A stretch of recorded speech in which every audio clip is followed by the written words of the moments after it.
Bem, Elaine, nós, aqui no Brasil, mais do que nos demais países latino-americanos, sempre se tem a ideia, que é uma ideia muito estranha, muito rara, é uma ilusão de que um presidente democrata é melhor que um presidente republicano. Essa hipótese é de uma ignorância que me assusta, tal como alguém que defende terraplanismo. Percebe?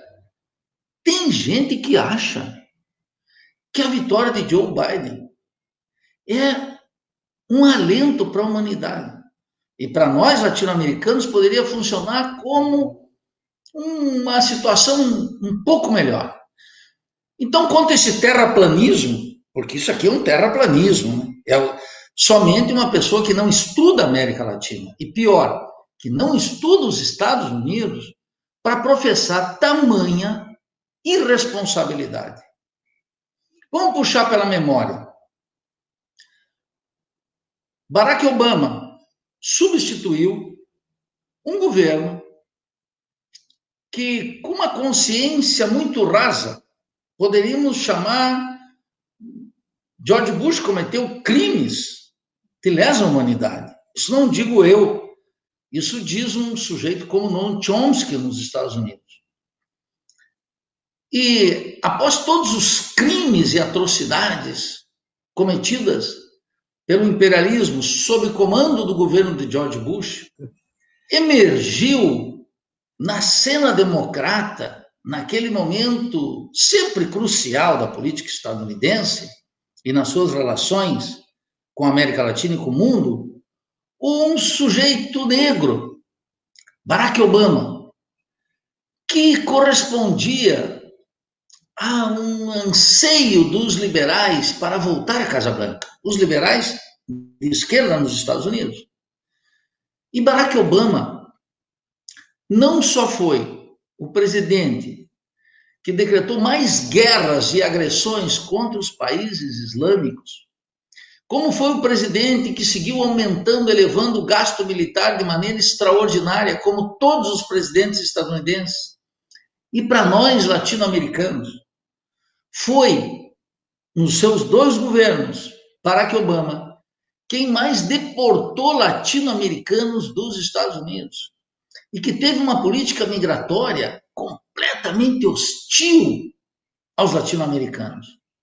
Então, veja, foi o presidente que mais decretou guerra, não foi nem George Bush, ele superou George Bush. O gasto militar aumentou mais do que todos os anos de George Bush. A política migratória foi a mais hostil para a América Latina. E se a gente observa na memória, puxando assim coisas que alguém pode buscar nos sites, nos jornais, aqui não é informação privilegiada, nós observamos que o Partido Democrata foi tão ou mais hostil para a periferia do mundo capitalista que George Bush. Se puxamos mais pela memória, nós vamos ver que a única tentativa de invasão a Cuba ocorreu sob o governo daquele simpático John Fitzgerald Kennedy, uma vítima das tramas do poder lá dentro dos Estados Unidos, que levou finalmente a seu assassinato, foi sob o seu governo, aos olhos, organizados pela CIA, pelos organismos, pelo Departamento de Estado, por setores do Partido Democrata e certamente do Partido Republicano, em absoluta complexidade, que tentaram e fizeram a invasão da Baía dos Porcos. Se observamos na história, ao longo da história latino-americana, eu fico pensando se essas ilusões são frutos, são fruto da ignorância ou da cumplicidade com os Estados Unidos. Nos dois casos, é igualmente grave. Nós, latino-americanos, não temos direito a ilusões dessa natureza.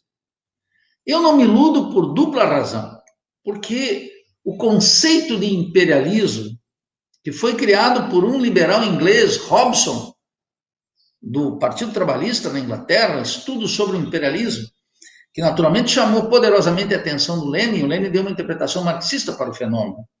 Mas a origem, eu recomendo que todos leiam Hobson.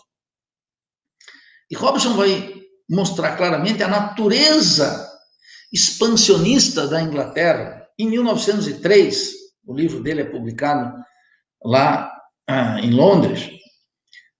De tal maneira que, desde então, se a gente opera o conceito de imperialismo, que é sempre lubridiado pela essa história de que multilateralismo, cooperação, expectativas, toda essa quinquilharia de quinta categoria, não resiste à análise do conceito de imperialismo, mas não resiste também a uma análise mínima do conflito dentro dos Estados Unidos, porque Biden é muito mais perigoso que Trump, ou que Obama, ou que Bush, porque agora nós estamos metidos numa gigantesca crise cíclica capitalista que sempre tornou o imperialismo muito mais agressivo na área externa, porque o gasto militar cumpre uma função decisiva na reativação cíclica da economia, e porque lá dentro dos Estados Unidos, a pobreza, o desemprego da classe operária, o desencanto com as promessas não cumpridas de Trump, a crise global do sistema está exigindo do império ações muito mais fortes, muito mais claras do que aquelas que fizeram Donald Trump aparecer irresponsavelmente como se ele fosse um trapalhão nos Estados Unidos. Há uma racionalidade no exercício do poder dentro dos Estados Unidos e na expansão imperialista que segue sendo decisiva. Então, o convite que eu faço para você, que está me escutando aqui, é que analise a situação dos Estados Unidos, não através dos acadêmicos, e menos ainda dos acadêmicos brasileiros. Obviamente, descarta os acadêmicos estadunidenses, que são sempre muito superficiais, estão submetidos a uma razão de Estado. Observe como no último livro de Madeleine Albright, chamado Fascismo, ela mostrou que Biden já estava, ela nem pensou em Biden, quer dizer, ela mostra a lógica de Biden. Qual é a lógica de Joe Biden? É a lógica de que Biden fez um discurso para restituir a legitimidade do sistema que opõe republicanos e democratas historicamente e que aprisionam os Estados Unidos e o povo estadunidense. Em duas alternativas que são sempre funcionais ao capital. E que há muito, desde que Clinton, como governador da Califórnia, reconstituiu o programa do Partido Democrata, eliminando o poder do sindicato, dos movimentos populares, etc., e colocando o Partido Democrata mais à direita para depois derrotar o Bush pai, esse processo segue avançando ainda mais. E Joe Biden falou claramente durante toda essa campanha para os republicanos também. E um conjunto de figuras republicanas da primeira linha republicana não só desautorizaram Trump, como apoiaram explicitamente Joe Biden, na ideia de que pode reconstituir e tirar, tal como dizia Madeleine Albright, essa foi chefe de Estado nos Estados Unidos, a mulher que mandava no Departamento de Estado, e agora está lá numa universidade pequenininha, servindo aos interesses imperialistas, porque se a gente é fiel ao poder e ao nacionalismo estadunidense, e eles diziam claramente, olha, nós temos que tirar esse, que ela chama de, esse populista dentro dos Estados Unidos. É outra categoria incorporada aqui acriticamente. Então, Biden quer reconstituir o establishment do Partido Democrata e do Partido Republicano, essa é a novidade. E Trump vai continuar azucrinando lá, colocando esse componente antissistêmico pela direita, que é incorporado aqui pelo Bolsonaro. Então, isso não altera, tal como a eleição de Luiz Arce e a posse de Luiz Arce na Bolívia, não melhora a posição dos povos na América Latina, tem uma trama lá nos Estados Unidos, lá na Bolívia, a eleição de Biden não altera para melhor a situação dos latino-americanos. A situação dos latino-americanos depende exclusivamente, em primeiríssimo lugar, dos latino-americanos. Depois, aqui no Brasil, depende exclusivamente das classes trabalhadoras no Brasil. Isso, essa lição elementar é que eu peço que você que está estudando comece a investigar. Não lendo artiguinho acadêmico, nessas coisinhas que estão por aí, fazendo tua própria investigação sobre a dinâmica da crise nos Estados Unidos, a dinâmica global e a mudança que está em curso muito lentamente dentro dos partidos lá nos Estados Unidos. Então, o que nós podemos esperar? Mas de lo mismo aqui, isso. Mas é muito importante afirmar, Helene, que a sorte e o destino dos latino-americanos está nas mãos dos latino-americanos e nós não podemos transferir, terceirizar e menos ainda, ignorando a história, alimentando ilusões nefastas que só contam para a melhor atuação do imperialismo entre nós e dos seus agregados aqui, né? Porque o imperialismo está na Avenida Paulista, está na Federação Brasileira dos Bancos, na Confederação Nacional da Agricultura, na Confederação Nacional da Indústria, do Comércio, eles estão aí. E eles são os poderes constituídos. E eles atuam com o Partido Democrata e Republicano. E, finalmente, uma palavra sobre o proto-fascista Bolsonaro. Bolsonaro opera como um cachorro adestrado em relação aos Estados Unidos. E se o governo era republicano, ele atuava no diapasão dos republicanos. E agora, que dúvida haverá que ele vai atuar juntinho com os interesses do Departamento de Estado e do Partido Democrata? Que dúvida pode haver sobre isso? Então, para de lacrar nas redes, vai estudar essa coisa, observe com cuidado, que nós precisamos de muita lucidez sempre aqui na América Latina. A senadora, para quem acompanha a vida estadunidense, sabe que ser mulher e negra são os seus atributos menos importantes. Ela é uma fiel seguidora do establishment dentro dos Estados Unidos. Não é à toa que ela chegou lá. Esse multiculturalismo que se coloca lá nos Estados Unidos, que deixa aqui um pessoal identitário aqui se pavoneando no Brasil, só reforça uma ideia muito nociva entre nós, que a questão racial brasileira e latino-americana e africana e asiática guarda alguma solução dentro do espectro de ações afirmativas from United States. Isso é algo muito nocivo entre nós, que não entende o drama da questão racial nos Estados Unidos e menos ainda, o que é mais grave, o drama racial na América Latina e, no nosso caso, no Brasil. E se nós tivermos um presidente negro que aprofundou a desigualdade dentro dos Estados Unidos e aumentou o poder imperial, o que pensar de uma vice-presidente pelo fato de ser mulher? É verdadeiramente espantoso que ainda permaneça entre nós uma crônica dessa natureza, que ignore aquilo que é essencial e que reproduza aqui na periferia como se as mulheres negras da América Latina inteira pudessem ter alguma esperança, ou melhor, melhorar sua autoestima, porque lá tem uma vice-presidente ocupando a Casa Branca.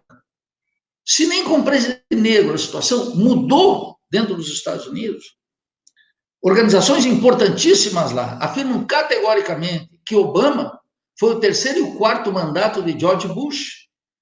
Por que razão agora essa crônica de Kamala Harris aqui, como se viesse uma redentora para as mulheres negras da América Latina? Isso é um identitarismo de quinta categoria, que não tem importância para a maioria das mulheres negras dentro dos Estados Unidos. A frustração com Obama vai se reproduzir agora. E eu repito, agora tem um aspecto muito importante. Essa votação inédita, essa participação inédita da classe trabalhadora, dos setores de classe média, dos negros, o que eles chamam os afro-americanos lá, tem íntima relação com as taxas de desemprego, com a desocupação, com o recurso ao seguro-desemprego e com a incapacidade do establishment democrata e republicano em dar uma saída para a crise. Eles estão discutindo no Congresso e a Miss Nancy Pelosi, que é a grande figura do Partido Democrata, agora certamente vai soltar mais 2 trilhões, 3 trilhões para tentar reativar a economia e dar para a classe trabalhadora dentro dos Estados Unidos e a população em geral condições mínimas de sobrevivência.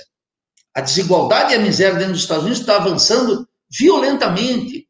Então, parem de atuar na quinquilharia e analisem as estruturas da economia, do poder político, da expansão imperialista em escala global e da disputa cultural dentro dos Estados Unidos, mas olhem com os olhos brasileiros, observando que aquele drama não nos diz respeito, ele é importante para os Estados Unidos, para a luta de classes dentro dos Estados Unidos, e como essa luta de classes dentro dos Estados Unidos pode modular, e de fato modula, a expansão imperialista.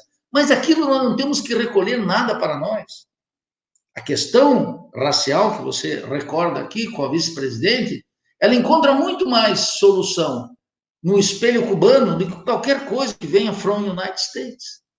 Essa lição é que nós precisamos. Então, eu fico pasmo. Eu entendo que as pessoas queiram se livrar desse mal chamado Trump, mas não podem ignorar o mal chamado Joe Biden. E Biden, não só Biden, Biden-Kamala, porque é uma duplinha. Analisem a trajetória dela. Não pelas fontes do liberalismo de esquerda dos Estados Unidos, que na prática alimenta o liberalismo de esquerda no Brasil, em todos os partidos, na mídia, nos acadêmicos.